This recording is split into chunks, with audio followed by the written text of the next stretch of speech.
Cette vidéo, je vais vous montrer comment générer des nombres aléatoires dans Google Sheets avec 3 formules différentes et je vais vous montrer comment créer un bouton sur lequel vous pouvez cliquer pour générer à chaque fois un nouveau nombre aléatoire. La première formule à utiliser à votre disposition, c'est aléa entre bornes. Vous voyez, elle contient 2 arguments avec le nombre le plus bas et le nombre le plus élevé, ici entre 1 et 100, et quand je valide, cela génère un nombre aléatoire dans cette plage, et cette fonction aléa entre bornes génère toujours un nombre entier.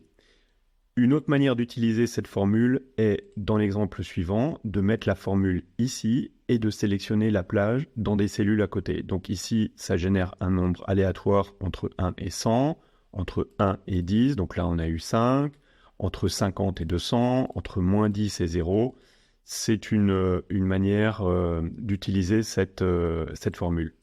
Une autre formule qu'on peut utiliser, c'est la formule aléa, tout simplement. Et vous voyez ici que cette formule n'a pas d'argument. Donc, quand on la valide, on a un nombre généré automatiquement.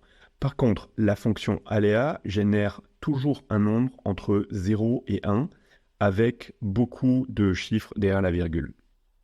Ce qu'on peut faire, c'est utiliser une formule arrondie pour avoir simplement un ou deux chiffres derrière la virgule.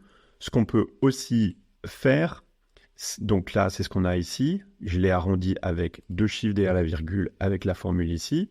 Et ce qu'on peut aussi faire, c'est utiliser la formule tronquée pour décider de la plage sur laquelle on veut générer un chiffre. Donc ici, on a généré des nombres entre 1 et 10 avec cette formule-là. Donc aléa, ça a l'air moins puissant entre 0 et 1, vu que ça génère que des nombres entre 0 et 1, mais c'est complètement faux, on peut aller beaucoup plus loin avec cette formule. La troisième formule que je veux vous montrer, c'est round array. Et cette formule permet de générer une table avec des chiffres aléatoires entre 0 et 1. Et en fait, les deux arguments de cette formule, le premier, c'est le nombre de lignes. Donc ici, on a décidé sur 8 d'avoir des chiffres aléatoires sur 8 lignes et sur 2 colonnes. On peut décider de l'avoir sur 3 lignes et sur 10 colonnes. Et ça génère automatiquement un tableau avec plein de nombres aléatoires. La dernière chose que je voulais vous montrer, c'est comment générer un bouton qui permet de générer des nombres aléatoires. Donc j'ai importé une image et quand j'ai importé cette image, je clique droit dessus, vous voyez j'ai 3 petits points et on clique sur les 3 petits points et là on peut assigner un script.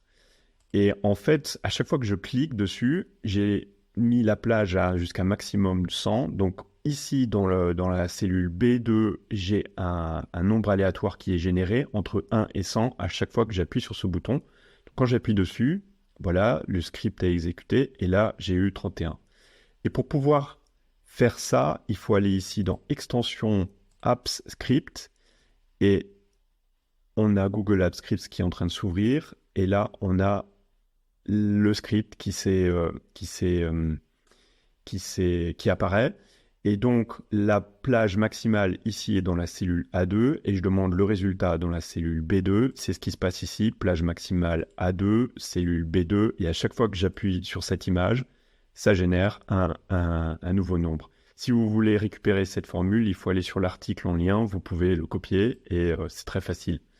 N'hésitez pas à regarder d'autres vidéos que vous voyez sur votre écran si vous voulez continuer à progresser avec Google Sheets.